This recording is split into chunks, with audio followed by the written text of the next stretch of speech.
يا جدعان انا جت واحده اخدت 20 ابيض 20 سوبر 20 سوري و20 سوداني. حلو.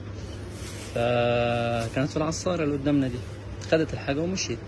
بعد كده راحت جايه بعدها ب5 دقايق، راحت قالت لي معلش انا عايز ارجع الحاجه دي علشان الفلوس اثرت معايا وعايز اركب تاكسي ومش تاكسي، وانا اصلا كده كده عامه مش برجع حاجه. قلت لها ماشي. فبالصدفه كده يعني حطيت حاجه على الميزان، يعني قلت اوزن، كاتب 150 يعني مديني 16 جنيه. فقال فضول اوزن الباقيين.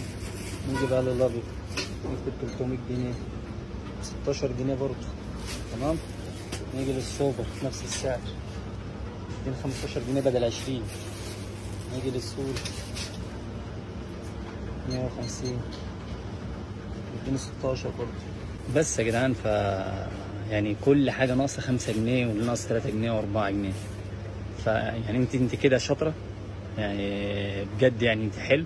وما انا ممكن اقول حسبي الله ونعم الوكيل مش مسامح يا عم، بس وكلت نار في بطنك والموضوع خلص. يلا من ترك لله عوضه الله. ربنا يصلح الحال.